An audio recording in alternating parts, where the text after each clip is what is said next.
Jeremy Robinson, welcome to the conversation today. Delighted to be with you. It is a real pleasure to be with you. You're joining us from New York City. I'm south of Salt Lake City in Utah. And today we're going to be talking about how executive coaching will impact HR in the future. I think the modern world of work generally is in flux, and there's a lot of shifts happening, certainly within the area, the industry of HR and the functional areas of HR. There's tremendous adjustments happening right now. And so coaching is going to play an important role as we navigate these shifts. This is what we're going to explore together today. As we get started, I wanted to share Jeremy's bio with everybody. Jeremy Robinson's career as a leadership coach and trainer and developer of executive coaches has had breadth and depth since its inception. His executive coaching work skyrocketed in the early 2000s as buzz about the benefits of training key talent in emotional intelligence was starting to get loud. Robinson was sought out by several major pharmaceutical and financial service corporations, which had just put serious efforts into designing executive coaching initiatives for key talent and high potentials. He migrated success at those companies through his knack at winning an over 80% rate of coaching chemistry meetings with prospective clients, and soon he became known as an executive coaching generalist who worked with both large and small organizations that had a commitment to empowering female, African American, Latino, and LGBTQ plus leaders.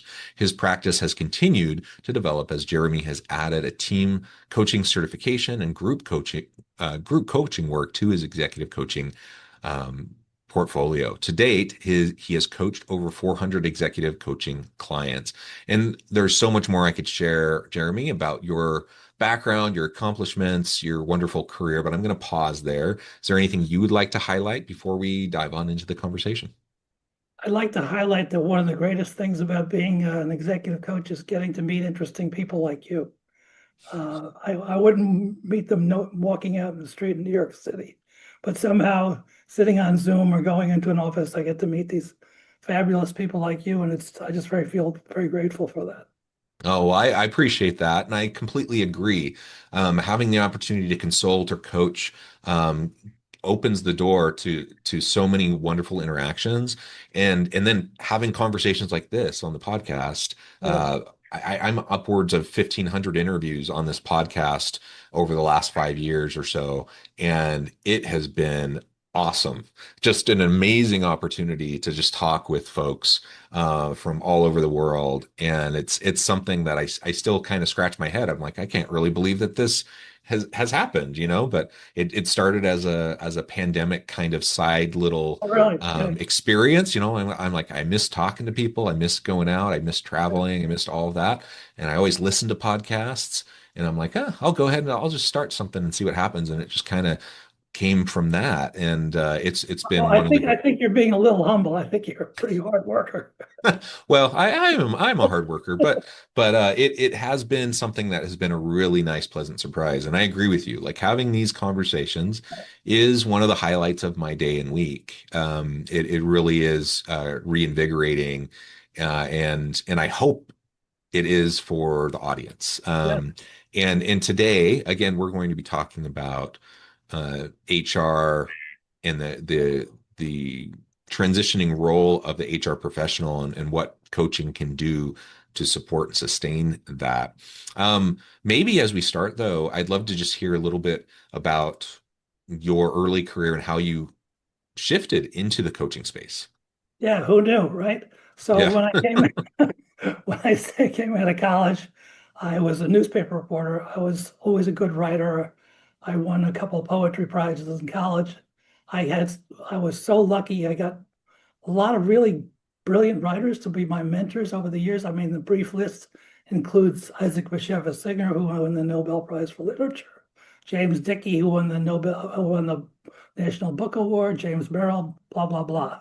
There's more there, but the point is, I was a young dude. I was pretty talented, but I don't think I was that talented, and people were just mostly incredibly nice to me.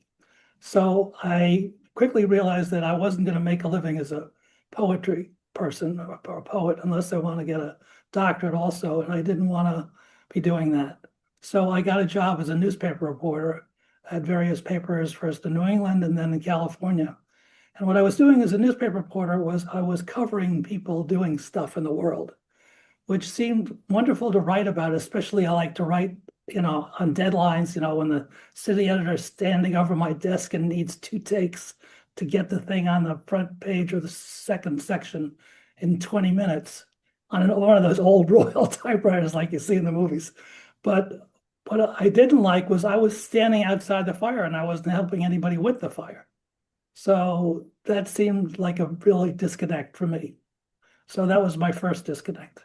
My second disconnect was I was writing a novel, and even though I loved writing and I think I was pretty good at it, I found it much too lonely for me.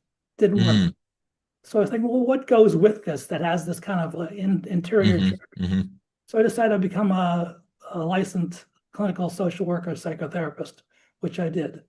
And I was fortunately quite gifted at it. So I pursued a career in that. And on my way to doing that in this particular institute I was training on, they had something called mental health consultation, i.e., apply the skills of being a therapist to the workplace, i.e., being a coach.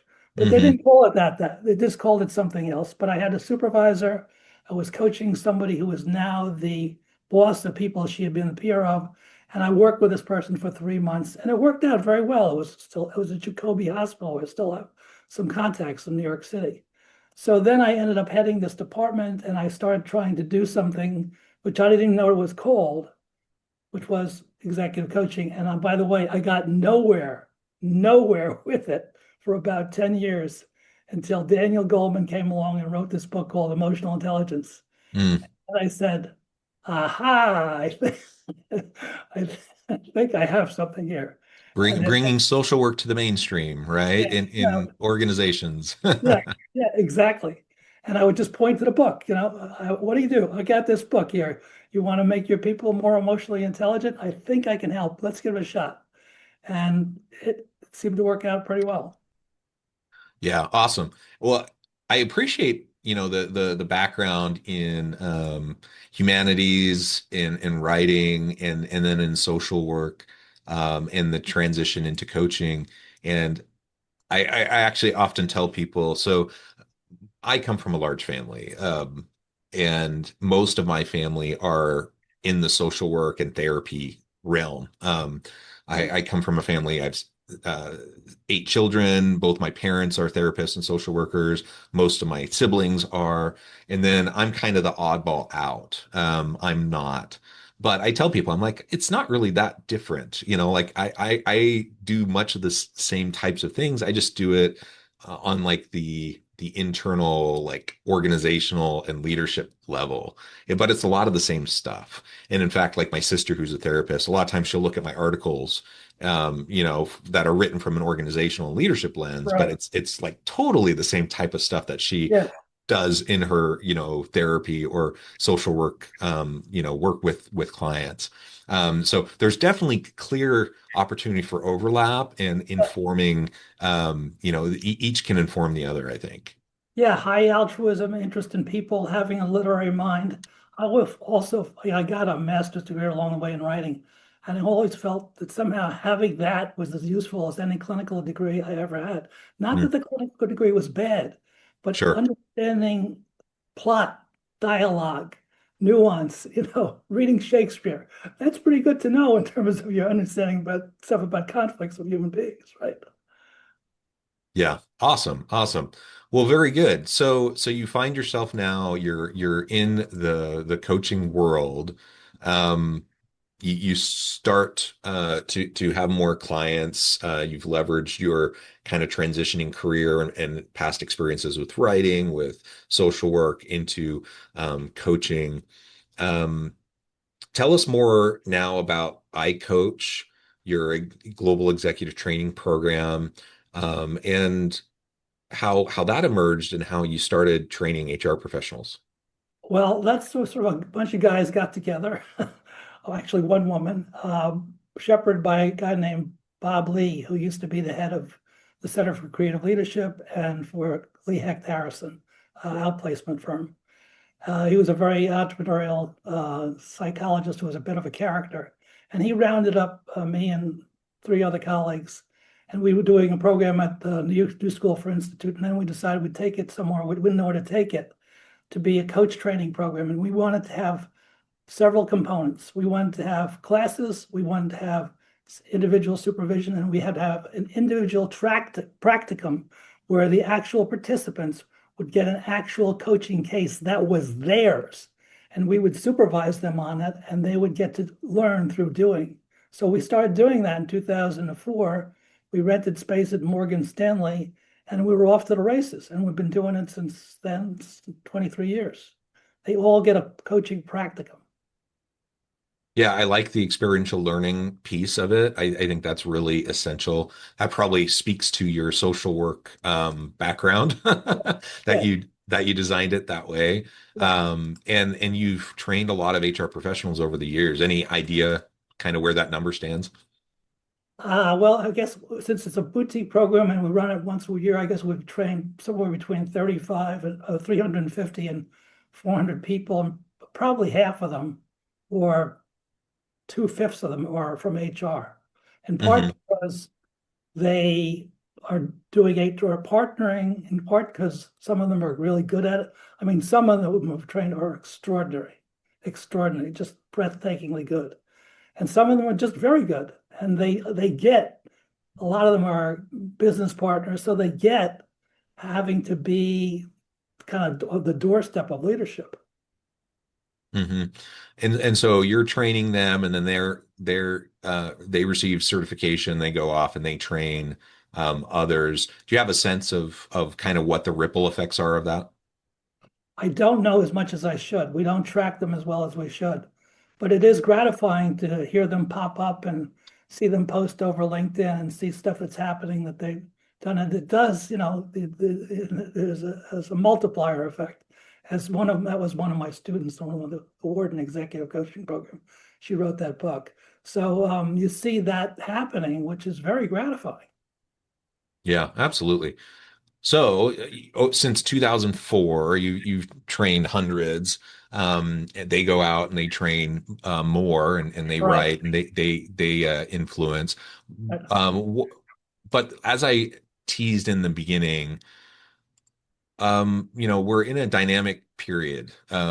Disruption is the name of the game. Change is Yes, the name of the sir. game. And lots of things are shifting Yes, right sir. right around us, the ground under our feet. Where do you see the HR profession moving, and how do you see coaching, executive coaching, being a player in that space? Well, it's such a great question, and I don't really know the answer. I feel like it goes several ways. Hmm. One way it could go was a friend of mine named Carol Wesselish wrote a book a couple of years ago called Destined to Lead, and she recounted the story of this very wonderful HR executive at Raman House who said to her, "We're going to have to go inside out," meaning coaching leaders on more of the self-awareness stuff than the business dynamics. Their leaders Hmm. were too soft at that organization. They were too nice, and they needed to be firmed up. So they recruited her, and she coached 70 leaders over 10 years, of which, by the way, 20 of them became CEOs at other companies, which is extraordinary. So there's that. There's a very sophisticated part of HR that really understands leadership well. But there's another part of HR leadership, which is not really leadership. It's just sort of, I should be nice about this, but it's sort of like it doesn't necessarily inform what's happening with the program, with the company. There's no synergy there.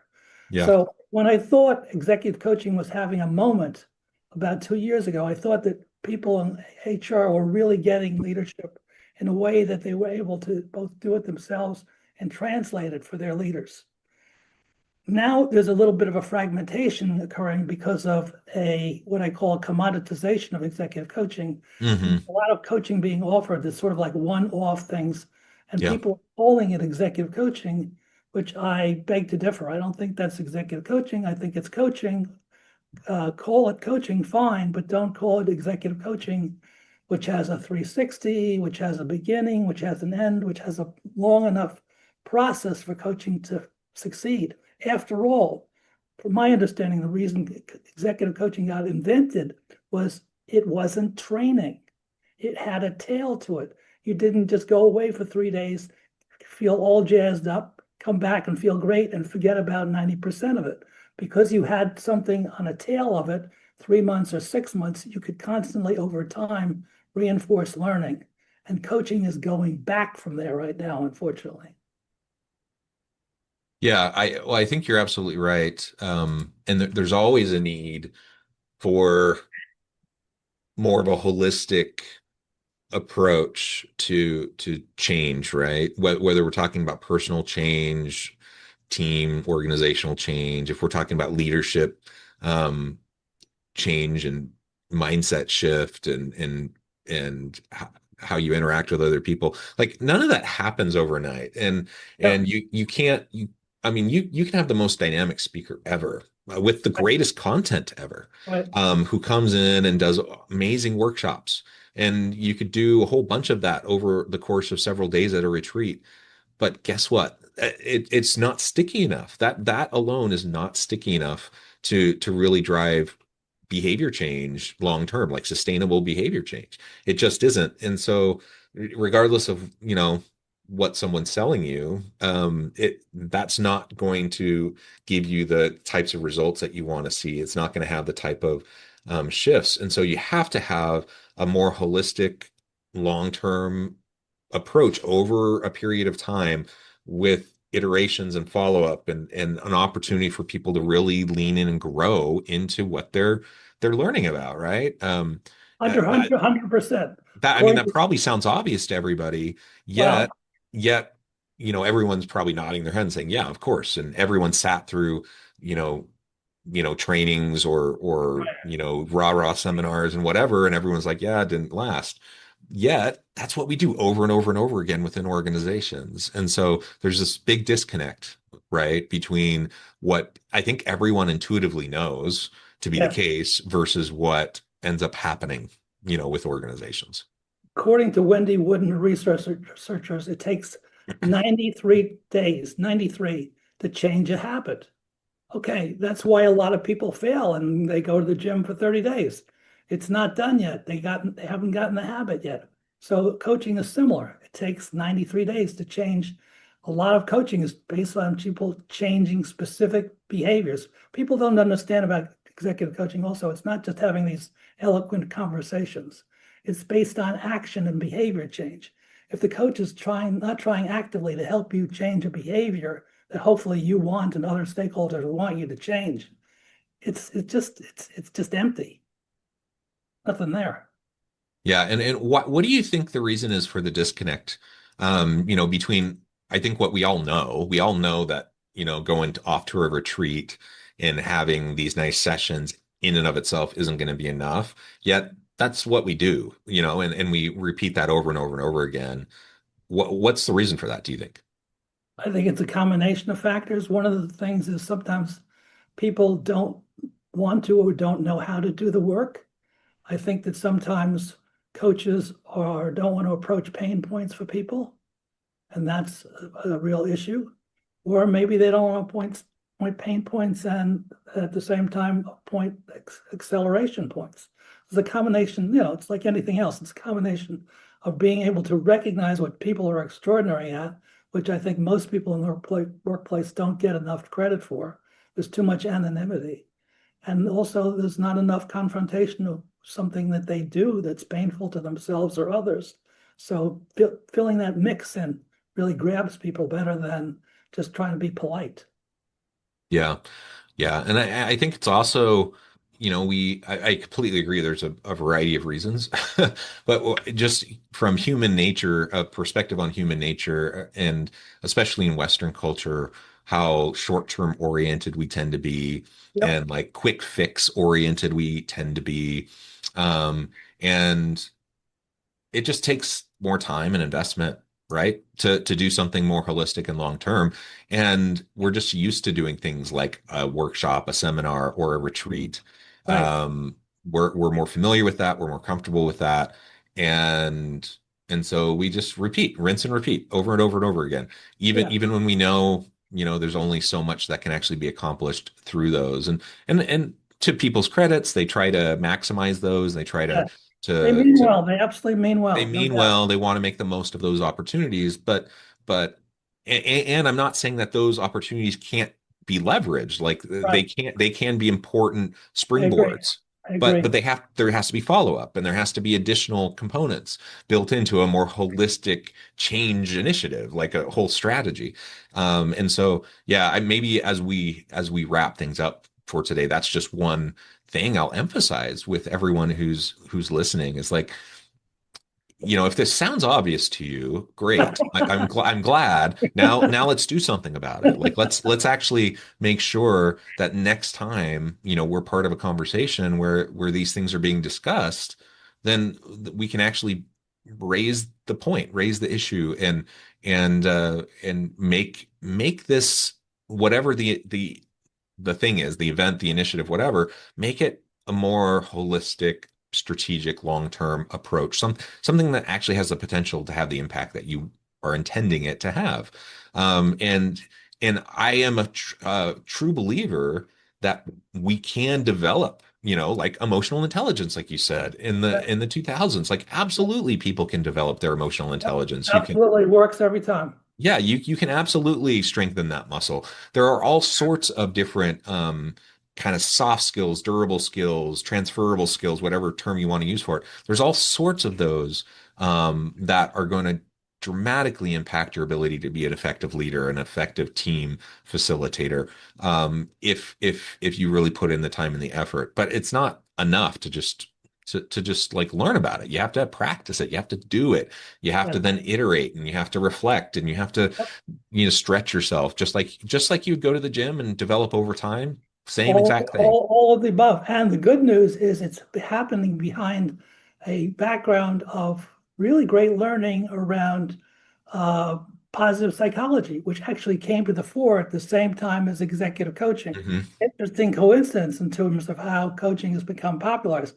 That doesn't happen without positive psychology, looking at psychology from the standpoint of what's good in people, what's virtuous versus what's sick. Yeah, yeah, absolutely. Well, Jeremy, this has just been a fantastic conversation. We could go on and on, but I note the time. I need to let you go here in a minute. Before we wrap things up, I just wanted to give you a chance to share with the audience how they can connect with you, find out more about your work, where they can find more of your work, and then give us the final word for today. Let me think about the word for the day in the moment. Anyway, my website is www.jeremyrobinson.com. The website for our iCoach Global training program is www.icoachglobal.com. I'm available to be a consultant about coaching if people have questions. I try to know something about coaching because that's the one thing in the world I know something about versus how to exchange a light or something like that. But I'm a great fan and believer in coaching and people I get to meet with, like you, fascinating people we meet over coaching. I think that if we practice altruism, we can continue to make the world a better place no matter what kind of nonsense is going on. Oh, I appreciate that. And there's plenty of nonsense around us, but we can be the change, make the world a better place. I am a firm believer. Jeremy, thank you so much. It's been a real pleasure. I encourage the audience to reach out, to get connected, find out more about what Jeremy can do for you. And as always, I hope everyone can stay healthy and safe. They can find meaning and purpose at work each and every day. And I hope you all have a great week. Thank you so much.